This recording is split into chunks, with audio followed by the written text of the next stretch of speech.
Hello, everybody, and welcome to Bayou Bets here on bet.NOLA.com, Lundi Gras edition. Hope you are all enjoying the holiday weekend and that you're in line for a fun and happy and safe Mardi Gras tomorrow. I'm Zach Ewing, along with Spencer Urquhart. Jim Derry is today's slacker. He's on vacation. So we're going to take you through the next half hour or so and talk some basketball, talk some NASCAR, some golf, and I even have a baseball rant for you, so get ready for that. Oh, yeah. Today's the day. Today's deadline day for if they're going to get something done without games getting postponed or canceled. It is the deadline day, and that is a teaser for my rant. So, hey, came on the air right as I got something stuck in my throat. So, I'll be ready for that rant. That's going to be. But I'm going to clear my throat a little bit, and we'll get ready for that rant. But first, sort of an anti-rant. Hello, Deborah Bates from Las Vegas. How are you today? I hope we have plenty to talk about. I know we have plenty to talk about. And I want to start with something back out toward the direction of Las Vegas, and that would be the Pelicans' performance on their West Coast road trip. Beat the Suns on Friday and just pummeled the Lakers last night. 2-0 on this two-game West Coast road swing. A 28-point victory last night. Spencer, a lot of the national media around this game has centered around the Lakers, and we can talk a little bit about the Lakers and just, I mean, listen, Jim and I were talking about from the beginning of the season, fade the Lakers. The Lakers are not as good as people are telling you to be. I don't think anybody thought they would be this bad. And yet they continue to get favored. I mean, as you see, the Pelicans were 2.5-point underdogs here.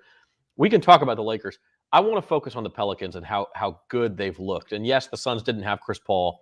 They're not the same team they were a month ago. The Lakers obviously are a train wreck right now. But all of this is playing right into the Pelicans' hands. They really seem to have come out of the All-Star break with a lot of momentum. Yeah, most definitely. And I think they've kind of, even without Zion, like they're kind of using that as motivation. Like, okay, Zion, if you want to play, cool. If you don't, then we're just going to do it ourselves. And I think a lot of that has to do with the addition of CJ McCollum. He's really come in and done big things. He's taken over as the lead scorer. And at first it was like he was doing a little too much. Brandon Ingram wasn't getting his, but lately they've both been getting theirs. Last night was great to see the scoring very evenly distributed. Jonas had a good amount of points too. They're just playing really, really good team basketball, and it showed last night because the Lakers surely weren't there. Like you said, Zach, a total train wreck, man. As a Pels fan, I was really stoked last night. Put a little bit on the Pels money line because I was like, well, the Lakers are so bad right now. I'm just gonna go with the Pels money line. I think they're gonna win heads up, and they not only did that, they blew them out. Yeah, that's always the best, is when your team wins and you can win a bet on the same game. That's the best of both. Now, the worst thing is when you have both those things riding and it doesn't work out. But that's just how it goes. The Pelicans' schedule coming up, they have Sacramento at home on Wednesday, and that's really a game you have to have if you're the Pels. They're tied for the 10 spot right now with Portland. They're 2.5 games behind the Lakers for the 9 spot. Obviously, the higher you get in that play-in hierarchy, the better chance you have of making the actual playoffs. So that's a game you have to have against Sacramento. Then it gets tougher. They're home for Utah on Friday. Then a little 2-game road trip at Denver, at Memphis, both playoff teams. And then back home for Orlando, for Charlotte, who's struggling, and for Houston, who's struggling. So, some opportunities for wins coming up outside of that one road trip. But at this point, I think you have to handicap the Pelicans' chances of at least making the play-in. It's pretty good. Oh yeah, I definitely think they'll make the play, and I'm hoping they can actually make the top 8 because the Clippers are kind of vulnerable if they don't get PG and Kawhi back, and who's 7 at the moment? I don't think 7's real strong. 7 either. Is Minnesota. Oh yeah, Minnesota. Yeah, I mean they're a young team, kind of like the Pels. I mean, so it's like I think the play-in is very much wide open. The only team that I'd say would be just kind of out of it would be the Lakers. Like I don't see them doing much anything there. But I think out of the Pels, Clippers, and T-Wolves, that's going to be a dogfight for those last 2 spots. Yeah, I mean, the only thing I'll say to that about the Lakers is if they do get healthy, they get AD back. I hate to cost somebody his job, but it almost feels like a situation where a coaching change is necessary. The talent is there for them to come out of that thing. if they get it going. That's a big if at this point. But we've still got 6 weeks until the play-in tournament would start. And so, I think it could be a situation where the Lakers could still be a factor. The Clippers, obviously, if they get Paul George back, maybe they even get Kawhi Leonard back. That seems unlikely. Obviously, it seems unlikely that Zion comes back for the Pelicans. But those are 4 teams where if they were to all get some pieces back, that thing would be wide open. I mean, you obviously don't want to be the 10 seed and have to win 2 games on the road. That's not very likely. But if you're the 7, 8, or 9, I mean, I think you have a chance at coming out of that thing. And right now, while the Lakers are struggling, the Pelicans ought to make some hay, try to close that deficit, try to get up to the 9 seed. I think that's the goal right now. The Clippers are a little bit further ahead. I think they're a good 5 games ahead of the Pelicans. That one's going to be tough with just 23 games to go. But catching the Lakers absolutely should be the goal right now. Taking a look at some notable NBA results, we've got the Pelicans game on Friday against the Suns, as we mentioned. Clippers and Lakers, that was a big game on Friday as well, and the Clippers came out on top. I got to say, as good of a job as Willie Green is doing in L.A., in New Orleans, you got to look at what Ty Lue is doing in L.A., too. The Clippers are above 500 without Kawhi Leonard the entire season and without Paul George for a good half of it. To me, they're quite similar to the Pelicans in that they're getting by without their stars and causing a lot of people problems. Oh, yeah, they're a scrappy bunch, and they're also without their new addition from the Blazers, Norman Powell. So they're really short-handed right now. But they just got a quality roster from top to bottom, a lot of good depth. And, yeah, Ty Lue's a quality coach. So, yeah, they're getting it done. I watched some of that game Friday. It was kind of ugly. They almost gave it away to the Lakers, but they're able to hold it down. And the Lakers, after watching them, I've heard people clowning them, but I was like, now I see why after watching them the past couple nights. They just look awful.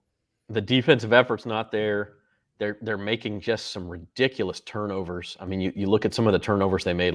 The one that's making the rounds is LeBron tries a full court pass and threw it into the 5th row. I mean, it wasn't even close.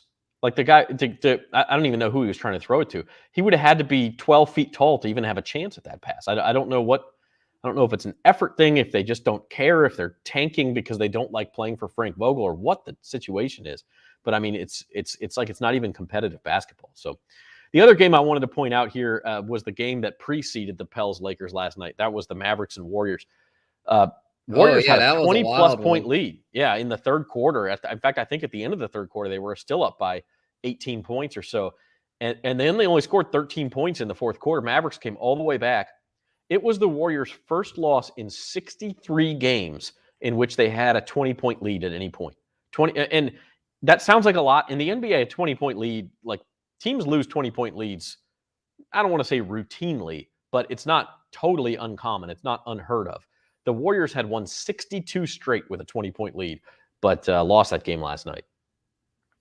Yeah, that was the statement for the Mavericks. They were a team I mentioned last week as a potential sleeper team in the West with Luka, and then the new addition, Spencer Dinwiddie's good. I mean, he's off the bench, kind of giving them some more depth because they're a team that outside of Luka is kind of lacking secondary scoring options. So yeah, they like I said, I'm not gonna pick them to go to the finals, but I think they're gonna give some people trouble come playoff time. Yeah, I mean, listen, they've matched up with the Clippers each of the past 2 seasons when the Clippers had George and Leonard and were really a powerhouse, and the Mavericks gave them everything they wanted. So you don't want to. I don't think you want to see the Mavericks on the other half of the bracket from you, because that's a tough out.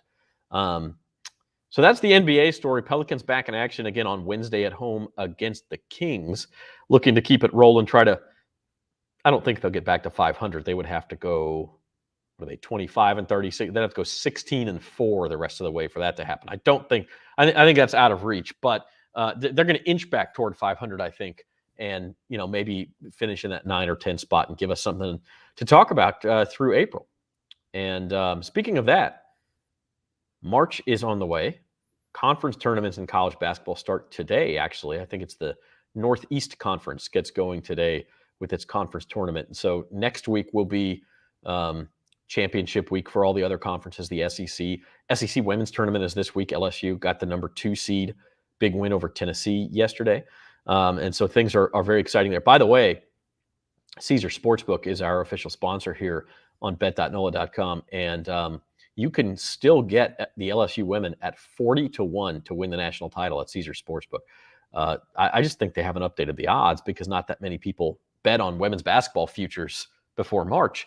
But 40-1, I mean, they're number 6 in the country right now. Yeah, they're rolling. Yeah, it was a great weekend for LSU sports. The baseball and softball team swept the men's team on Saturday, but to me, yeah, the women's team, that was the biggest story because they beat Tennessee, now the 2 seed in the SEC and a national threat. Could a threat to possibly go all the way. So yeah, big ups to Kim Mulkey and the crew there. They're doing big things. Yeah, I mean, she came in, everybody had high expectations. But there was also a lot of, listen, give it a couple years. She's not going to change. She's not going to work magic overnight. She worked magic overnight. I mean, that team didn't even make the tournament last year, weren't even particularly close to making the tournament last year. And yes, she added a couple of transfers. I mean, but the core of that team is the same as what it was last year. They're 24-4, 26-4 maybe, and the number 2 seed in the SEC tournament, in line for a number 2 seed in the NCAA tournament. Especially if they don't, if they suffer an early upset at the SEC, maybe they fall to a number 3 seed. But a team that's certainly going to be seeded to make the Sweet 16 and possibly go farther than that. So big ups to the LSU women and Kim Mulkey. The men's, on the men's side of things, LSU had a big win over Mizzou on Saturday. And Saturday, by the way, was one of the wilder days you will ever see in college basketball. The top 6 teams in the AP poll all lost on the same day. First time that's ever happened. I refrained from calling it upset Saturday. I went with carnage Saturday because they weren't all upsets, as you'll see. Number 3, Auburn was actually a dog to Tennessee. That was one of our daily best bets, picking Tennessee in that game to cover. Number 5, Kansas, they were a dog. And number 6, Kentucky was also an underdog. So it was not all upsets. Some of these you could see coming, but there was also, Gonzaga losing. That was the cherry on top of that Sunday. Arizona loses to a bad Colorado team. That altitude trip gets a lot of teams in the Pac-12 where it's hard to sweep both ends of it, Utah and Colorado. But I don't, I'd ask you if you've ever seen a day like this. Obviously you haven't because it's never happened before. But Spencer, what does it say about the landscape of college basketball right now that the top 6 teams could all lose on the same day? Oh, yeah, it tells me March Madness is going to be wide freaking open. It's going to be one of the wildest March Madnesses in a while. I feel like brackets will be busted early and often. It's true, man. It's going to be nuts. Probably the biggest thing that surprised me out of all these was the Michigan State thing because they had burned me earlier in the week against Iowa. I mean, I watched the game. They didn't even compete against Iowa. I was like, man, this team, I think they're just kind of mailing it in. But shout out to Tom Izzo getting those guys rejuvenated to try to make a run at the tournament because at Purdue had been the best team in the Big Ten, and they go there and knock them off there. I mean, that was wild. Yeah, and I mean, all of these teams were on the road. I think it's easy to look at something like this and say, this is the craziest season of college basketball ever. It's hard to beat good teams on the road. And like I said, of these 6 games, 3 of them, the top-ranked team was an underdog. And Michigan State was a 4.5-point underdog, so that's not a huge upset at home. The top 2 were really the big surprises. I wouldn't totally overreact to it. I still think the teams at the top of this list are the teams who are going to have the best chance to go in March. But it does go to show you there is nobody invincible in college basketball, and there will be upsets in March. Some of your other results on the weekend, LSU, as mentioned, took care of business against Missouri. That was a fairly close game at halftime. I think a 6-point game at halftime. Then LSU goes on like a 18-0 run to open the second half or something to that effect, and just blew past their fellow Tigers. And so LSU back on track after losing a couple. Duke, by the way, is number 7, and after the top 6 teams lost, they took care of business. And then on Sunday, a surprising result there. Maryland taking care of Ohio State fairly easily. Right. Yeah. They a lot of there's it's nuts. It's nuts for sure. Yeah, they got some ones here that kind of nothing too crazy on this list though. But the Maryland thing is probably the most surprising. LSU, that was obviously much needed for them. and they got it done. 14, that was a big spread, and they covered it fairly easily. And then Duke, Duke is they just keep getting it done. The Coach K's last ride, they're going to be dangerous. Yeah, no doubt about it. By the way, working on a cool project that I'll post either tonight or tomorrow morning, and it's our bet.nola.com betting bracketology. And what that is I'm trying to build a mock bracket like you see at ESPN and you see at CBS Sports and all these other places all have their own mock bracket. Well, ours is going to be built entirely with the odds, the national title odds from Caesars. And so the lowest odds are Gonzaga. They're going to be a 1 seed. Arizona has the second lowest odds, 1 seed. And we'll go on down the list. And the top is not going to be that much different. And obviously teams that aren't going to make the tournament are not going to have very good national title odds, so they're not going to be in there. But you will see some significant changes in the middle of this thing. It's going to be very interesting and I think instructive as to how would you see this tournament if you were purely going on who is the most likely to win it, not necessarily on who deserved it. Like Providence is a perfect example. Providence is number 8 or 9 in the country. Great record, 23-4, something like that. But they're only 80-1 to win the national title. Their KenPom numbers are not very good. They keep winning these games in overtime. They're having a fantastic season. They're not going to win the national title. I feel pretty confident in saying that. And so that's a team that's going to be seated much lower in our bracketology than you'll see in any other because it's not about who deserves it. We're going based on the odds, who's most likely to win it. So look for that on bet.nola.com either tonight or tomorrow. As we move forward here on Bayou Bets, I think, Spencer Urquhart, it may be time for the rant. That's good. Let's do it. I think it may be time for the rant. I was just scanning Twitter to look to see if there were any updates about this abomination of negotiation that they are having in Florida. And what I'm speaking of is the lockout between Major League Baseball. I shouldn't say between. Let's be clear here. And this is the start of my rant. Major League Baseball locked out its players. The players had no choice in the matter. Major League Baseball, the owners, locked out the players on December 1st. On December 1st, Rob Manfred, the clown commissioner of baseball, put out a statement saying, hopefully this will jumpstart negotiations and give us a new collective bargaining agreement for the 2022 season and beyond. I'm paraphrasing there, but he did say jumpstart negotiations. That's an exact quote. The next thing that happened in these jump-started negotiations was 43 days later, more than 6 weeks later. We were in freaking February. And I take that back. We were in late January when the owners, when Major League Baseball finally lowered itself to submit an offer to the Players Association. 43 days after they were supposed to jumpstart negotiations. 43 days. And the offer was ludicrous. The offer moved like, we're talking about billion-dollar negotiations. It moved like a couple $1 million. So it moved less than 1% of what they could have moved. Okay? Just an absolutely ridiculous, insulting offer after waiting 6 weeks. So the players, I give the players a lot of credit here. They've stood together. They've said, no, we're not going to give into this. That's the point of having a union, is you have a bunch of money saved up and some resources to help the players get through this if they miss paychecks. Okay, so what's happened since then is the players have said, yes, we'll give you expanded playoffs. The owners want that because it means more TV money and they don't have to pay the players anymore. So the players said, yeah, we'll expand the playoffs to 12 teams. And the owners have come back and said, no, expand it to 14 teams. And the players have said, well, why don't you give us something before we do that? And so the owners have said, okay, well, we'll give you the universal DH. Well, that was already basically written in. The universal DH is going to happen. Okay. So then the players said, we'll let you put ads on the uniforms. That's $150 million in revenue per year to put a few ads on the uniforms like you see soccer players wear or NASCAR drivers wear. Okay. So there's $150 million in revenue. So the players have said, we want our share of that. Give us a little more. Give us a higher collective bargaining tax.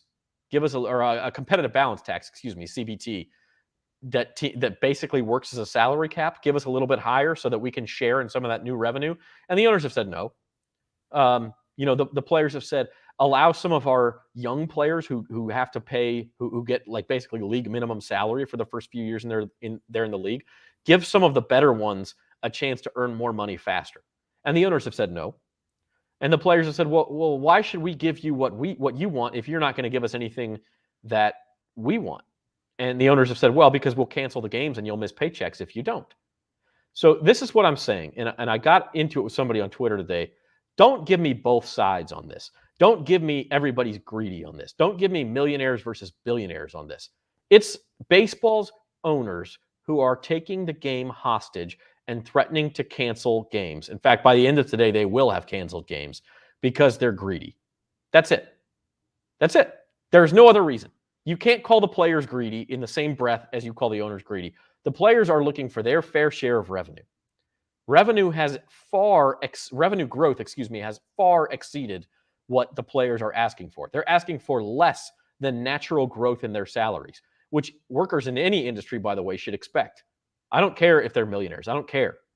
First of all, 40% of Major League Baseball players are not millionaires. 40%, okay? But I don't even care if they are. They should expect what's fair based on the revenue and profit in their industry. And the owners are refusing to give that to them. They've locked them out. They're holding the sport hostage. And I'm a baseball fan, and I'm pissed off. So, Rob Manfred, baseball owners, shame on you. And that's all I have to say. There you go. Yeah, I feel like you hit the nail on the head there because I've been seeing on Twitter the different players. It's getting them fired up. They're rallied together. It's like a unified thing where a lot of the players, because on MLB.com they took down all the headshots of every player. So now, and it's just like a blank thing with like a gray, just blank face with a cap type thing. And so now a lot of the players put that as their Twitter profile picture, kind of like Unite type thing to show just like the kind of, I think they're more like they're more together as far as they're trying to like at least try to compromise because they want to play. It's not that they don't want to play. It's just the owners are just like you said, Zach, very greedy and just don't really seem to really worry about playing until they get everything they want. And then it's just concerning because they said that once, like if the owners could like lift the lockout and tell the players we could just play on the old CBA, but the players at that point might be so mad they might just go on strike at that point. So, and you honestly couldn't blame them because the owners have just not treated them fairly. So I don't know. Hopefully I think the owners I feel like if they miss like a month of games, they'll start to see enough of a hit in their own pockets to where then they'll finally come to some sort of agreement because they're going to lose money too. If they lose games. I don't know how likely this is. And listen, there's like 7 hours left in the day, a little less than 7 hours East Coast time.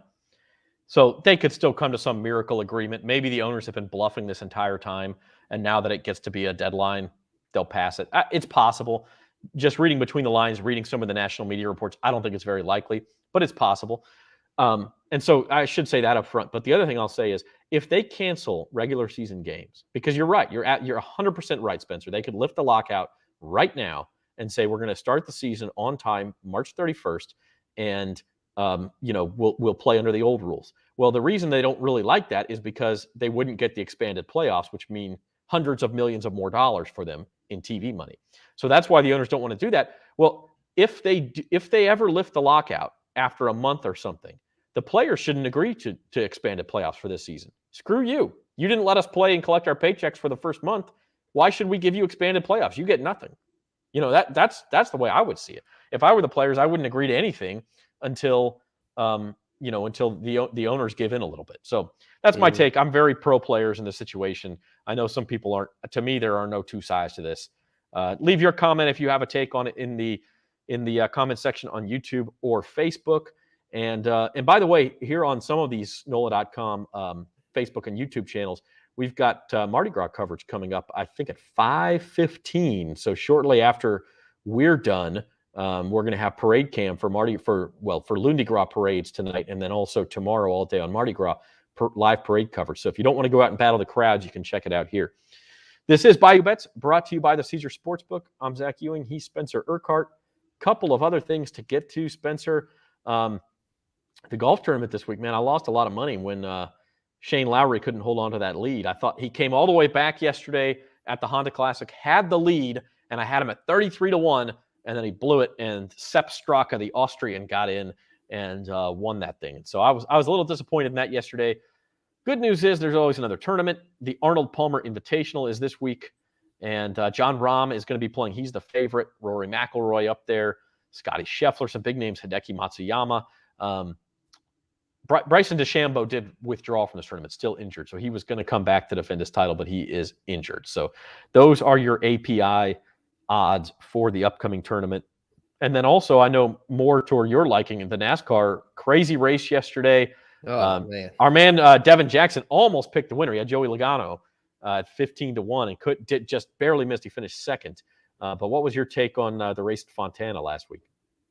Oh man, it was nuts. It was nuts. It was just a total chaos with too many tire failures. NASCAR is gonna have to address that so they don't have so many tire failures. I mean, my favorite to win, Kyle Busch. I mean, he didn't even get a fair shake because 10 laps in, he had a tire go down, and then it just set him back to where he miraculously got back on the lead lap. I don't know how. I guess he is really talented, but just, I mean, he didn't really. I mean, it's just when you shouldn't be having tire failures that early in the race, and it just continued throughout the day. So hopefully they can get that, because the racing itself was really fun. Like, it was a lot of passing, a lot of back and forth action, really thrilling finish. So as the racing itself was good, but very good. They just got to get these tires right. Yeah, and that's the frustrating thing about betting on NASCAR for me is, listen, there's things beyond your control in any sport. The weather is a big one. And sometimes you just can't control bad bounces or whatever.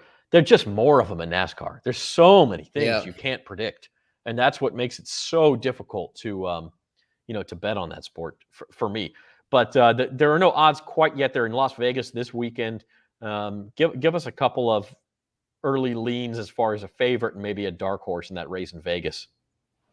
For sure. Yeah, I think the Kyle Larson, he was the favorite one this week. I think he'll once again be the favorite at Vegas. I think he won that race last year, so he'll definitely be up there again. And a dark horse, shoot, I guess I'll go with Tyler Reddick, man. He's due for a good race. He's been up front every week so far, just always seemed to have bad luck.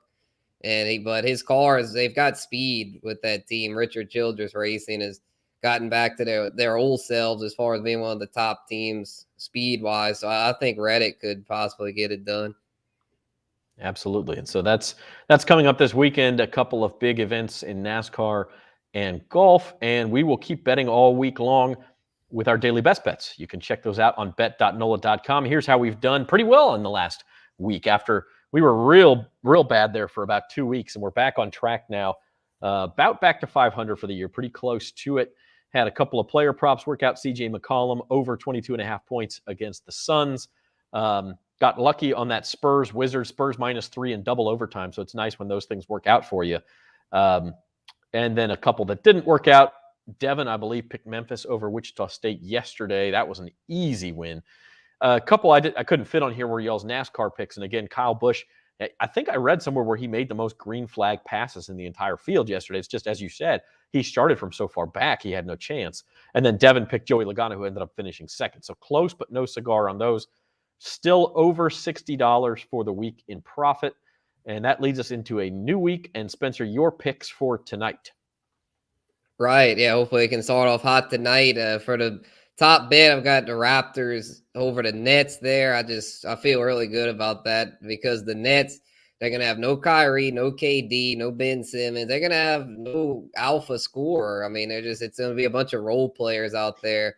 And the Raptors have plenty of depth, and their star Pascal Siakam will be out there. So yeah, I see them going into Brooklyn and winning by double digits probably, because I mean the Nets, if it's crazy with the Kyrie situation, you want to play the Nets, you want to travel to Brooklyn. Yeah, you want to play them in their place, because without Kyrie, they're not nearly as good, especially without KD, who should be back soon. But it's kind of, I don't know, they might have a minutes restriction and all that. So anyway, the next one, North Carolina and Syracuse. I like UNC to continue their hot streak. They've been playing well. Syracuse not playing so well. And North Carolina is a team that, they're not quite as good as they normally are, but they seem to always come around at this time of year, March about to start. So yeah, I feel like they'll keep it up. And then the player prop parlay with DeMar DeRozan and De'Aaron Fox chasing the hot hand here. I mean, they're going to fall off at some point, but I think they're going to keep it going here tonight. DeRozan scored over 30 in his past 10 games. Fox has scored over 25 in every game but one since his return from an injury that he suffered in January. So hopefully they can keep it going here and have another nice day of best bets. Yeah, you got some line movement on your side because as you see in the corner there, these are odds as of Sunday when you wrote this last night. And the Raptors have moved up to -4. North Carolina, I believe last I saw, was 8.5 point favorite now. So the line movement is in your favor here. Hopefully you hopped on these things as soon as Spencer posted them last night. If not, it sounds like you clearly still like the Raptors at -4 because you like them big. And so even that extra 1.5 won't scare you off. So tail us on the best bets. Follow us on social media, Bet NOLA on Twitter or Facebook, and you can get alerts for when these things are posted and get on them quickly. That's Spencer the Guru. Spencer, any final thoughts for the week ahead here? Shoot, let me think here. Yeah, I guess, just more basketball. We got basketball aplenty. Be keeping up with all that.